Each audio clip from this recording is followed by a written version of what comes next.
Hi, this is Lucia with The Art of Love. I'm a dating and relationship expert specializing in helping you get your ex back. Today, I want to tell you about my breakup story. The last time someone broke up with me, which was about 6 years ago. Now, at that point, I was a general dating coach / expert, meaning that I discussed all types of topic. And if anything, I specialized in older women, younger men relationships. I didn't specialize in getting an ex back because I usually was the one who broke up with guys. So that's why I have a lot of knowledge about how people behave when they've been broken up with and what the dumper is feeling and thinking, but I didn't know a lot about getting an ex back at that time. There was a knowledge gap since I had seldom been broken up with. So I want to take you through my story, point out what I did and what I could have done better. I was very interested in this guy, so I didn't take my own advice. I knew what to do, but I didn't do it, thinking that since he was showing a high level of interest, that I could just throw all caution to the wind and not worry about what I knew I should be doing. Boy, was I wrong. So I learned the hard way, but luckily you get to benefit from my mistakes. But before I start, I want to remind you to be sure to subscribe so you don't miss out on any future videos. And while you're at it, tap the bell icon to be notified when a new video is up. So this guy contacted me on Facebook, and as soon as I saw his photos, there was instant attraction, and I had a lot of interest. High interest. This is a flag. Watch out, because when you're immediately attracted to someone, when there's a strong connection, or you feel a strong connection or a pull, you can't control what you say, and you can't control what you do. So we started chatting back and forth, and he had witty banter. He was smooth. Now, that's not necessarily a red flag, but it's not necessarily a good thing either, because who is going to have witty banter? A comedian, someone who's a writer by profession, or someone who has done this many times and knows exactly what to say. So keep that in mind. So we then progressed to Skype that week, and we talked, I believe it was probably every day, and that was my first mistake. That's low value behavior, because I'm giving a stranger the most precious thing that I have, that anyone has, and no, it's not money, it's time, because we only have a finite amount of time, and we should not be giving it to someone who we haven't even met, who we really don't know that much about. So my day free was Sunday, and we would get together every Sunday. So we got together that first Sunday, and as soon as I got in the car, he started holding my hand, and he held my hand all day.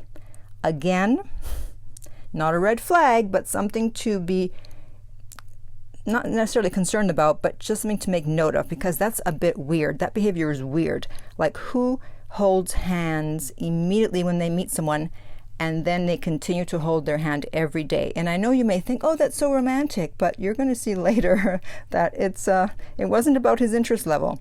Because think about it. Have you ever gone on a date where the guy started holding your hand immediately and held it all day?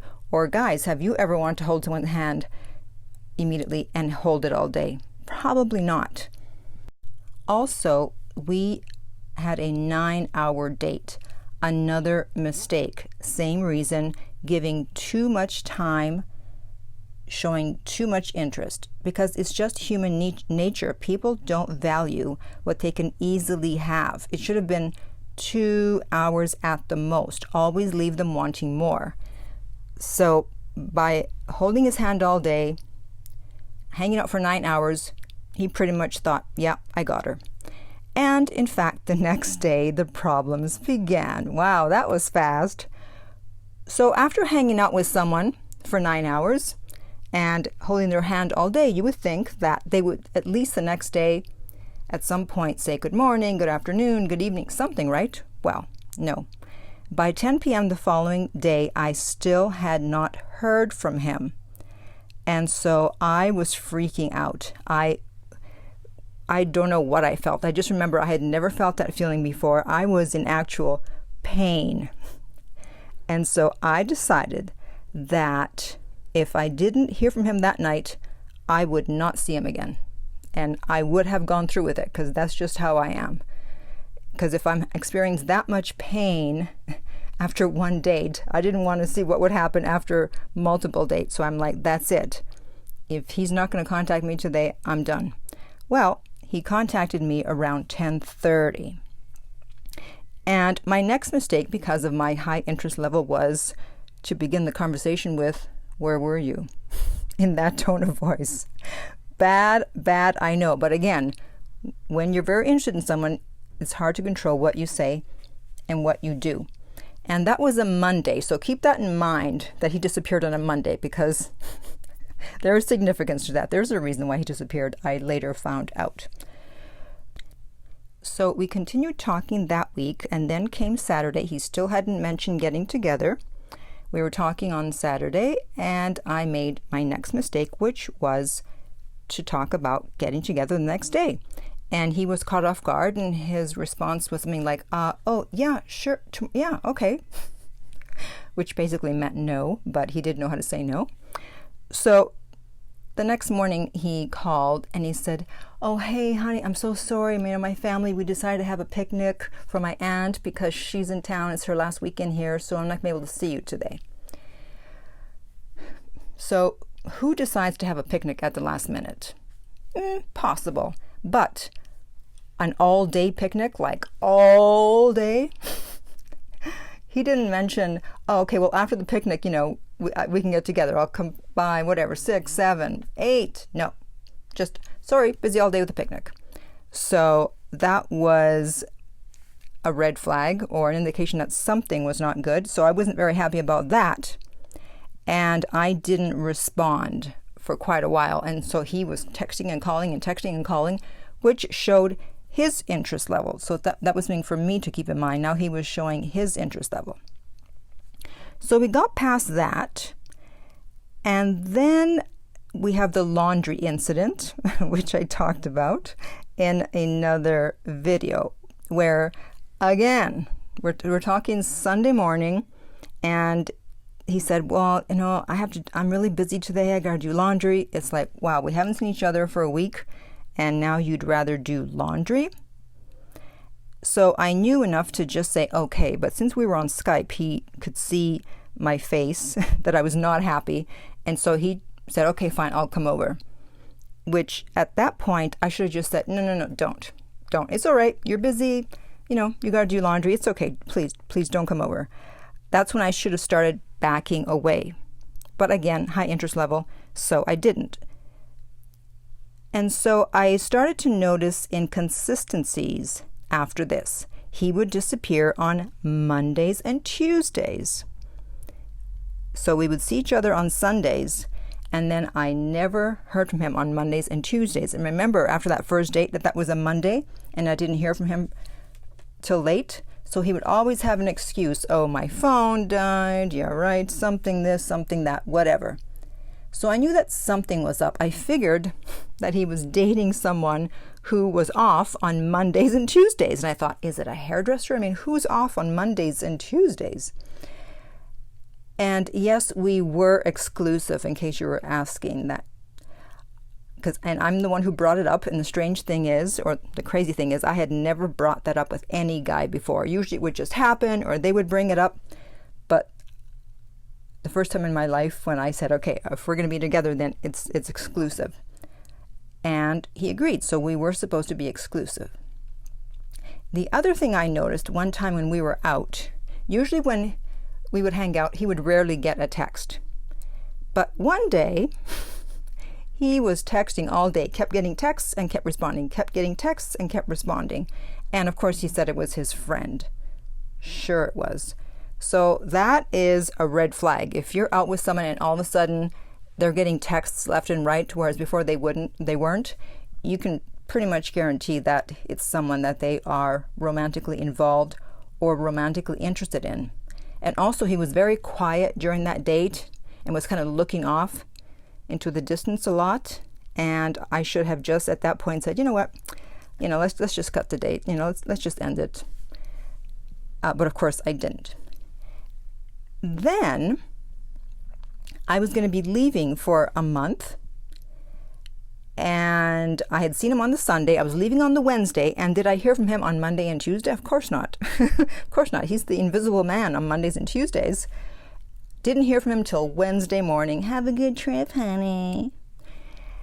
And while I was away for almost a month, it was like pulling teeth to try and get him to Skype with me. It was only twice, and I was the one who had to bring it up.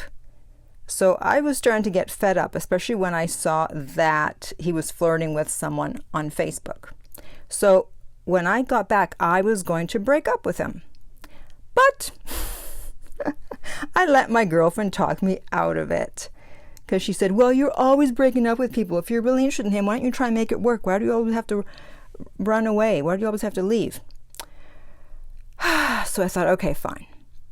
So we went out, had a great time, and then that night, of course, he thought we were going to be intimate. But because I felt that I wasn't a priority to him and I wasn't that important, I didn't want to be intimate. And I told him so.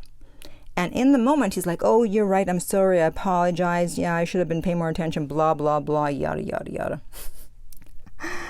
However, a few days later, he then broke up with me. And I have the text right here. And he said, hi, Lucia. It's always a bad sign when someone you're dating puts your name in the text. I'm not going to be able to make it tonight to the club. We were going to go to the club. Also, things aren't going to work for us in a relationship. We will be better off as just friends. Have fun at the club. So within 5 minutes, I responded with, I agree. You're an amazing guy, and it was always a pleasure to spend time with you. I wish you the best and hope you find what you're looking for. You deserve it. So I answered right away because I wanted to let him know that I didn't need to think about this. It's like, oh, you're going to break up with me? Fine, goodbye. And I wanted to keep it classy because when you keep it classy, when someone breaks up with you, since most people don't, since most people beg and plead and freak out and cry and all kinds of things, then you stand out. You're in their hall of fame because you kept it classy, and that makes them second guess themselves because they're thinking, maybe I made a mistake. I mean, look how she handled this. Because previously he had a girlfriend that was just on and off, and there was a lot of drama. And so I'm sure he was expecting me to at least try and stop the breakup. In fact, I think he was testing me. I think he was upset that I didn't have sex with him. And he was testing me to see how I would respond, and also to kind of put me in my place in the sense that, okay, I'm going to break up with you, and then you're going to beg and plead and apologize, and then we'll get back together, and then you'll want to have sex with me. Unfortunately for him, he didn't know who he was dealing with. He didn't know that rejecting me is akin to giving me my superpowers. That's where I get my superpowers, when someone rejects me. So from then on, I knew what to do. Whereas I messed up in the relationship, showing a lot of interest in all the things that I mentioned. As soon as he broke up with me, it's like, all right, I know what to do. I can take it from here. And so I sent back that text. Now, as I mentioned before, I didn't really know a lot about getting an ex back. And so I did what you are doing now. I went on YouTube.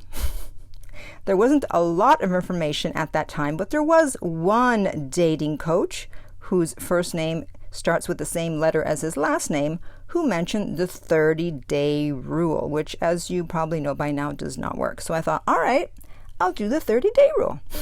Well, luckily, I didn't have to, because after 15 days, he contacted me because I had posted on Facebook that I had to go to the emergency, which I did. And he immediately wrote and goes, oh, what happened, honey? Are you okay? And that's what makes me think this was a fake breakup, because if this was a real breakup, why is he writing to me after 2 weeks? And by then, my sadness at the breakup had turned to anger. And so I thought to myself, well, if you really wanted to know how I was, if you were that concerned about me, then you wouldn't have broken up with me, so I'm not going to respond. And he continued to reach out for over 2 months. And I didn't respond because he wasn't saying anything significant. He was trying to friend zone me, and he wasn't being real. He was acting as if no breakup happened. He would just say, hey, how's your trip going? Hey, what are you doing? La, la, la, la, la. So I did not respond until he finally got real. And he said, I wish you wouldn't ignore my texts. I was hoping we could at least be friends. And even then, I still was not going to respond because I didn't want to be friends. However, I let another friend talk me into responding. This is why I say do not take dating advice from friends, and especially when it comes to getting back an ex. They don't know what they're doing. They're always going to tell you to reach out. And my friend said, well, maybe he does want to get back with you, but he's just using this as an excuse, as his foot in the door. So I still waited 2 weeks from when I got the message about ignoring him, and I got in touch with him. And we chatted a little bit, and then he mentioned, oh, well, we should get together. And I'm like, sure. But did he try to get together? Did he try to set something up? No. So I stopped responding. Then about 3 months later, he reached out again. We chatted a bit again. Did he mention getting together? No. And so I stopped responding, and then that was it. And soon after the breakup, by the way, the girl that he had been flirting with on Facebook, she started posting them together on her page. And I found out that she works at a job where she could very likely have Mondays and Tuesdays off. So even though we were supposed to be exclusive, he was seeing someone else the whole time. That's what was going on. And so then we didn't talk for many years, and we reconnected about a year ago on a dating app. And we hung out. We've been hanging out. We hung out a few times as friends. And one time a girlfriend of mine was with us, and I introduced him to her. And I said, this is so-and-so. We used to date. And then I said, can you believe he broke up with me? And he responded with, yeah, but she was going to break up with me first, because after that we talked about it, and I told him, well, I was going to break up with you, but then you broke up with me, blah, blah, blah. So we obviously have a connection and chemistry, but that's not enough. As you can see from my story, you need the 4 C's. You need connection or chemistry, compatibility, communication, and commitment. The commitment wasn't there. So it wasn't going to work. And also, information I later found out was that he told me that he looked odd as a child or something. I can't remember which word he used. And so he had low self-esteem. People made fun of him. And so he, as an adult, was always surprised when women would find him attractive. And so me showing a lot of interest didn't fit in with his self-image of himself. It's the old adage of not wanting to be a member of a club that would have you as a member. So it would have been better if I had shown less interest, and that would have been more in line with his image of himself. He would have been more comfortable with that. So less is more in the beginning. It's better to show less interest than more, because you don't know who you're dealing with, and you don't know what type of attachment style you're dealing with. And this breakup, it changed me forever. I was upset for a long time because we really did get along well. And as you can see, I was very interested. And afterwards, I was never the same when it came to dating. I vowed to follow my advice, no matter what my interest level was.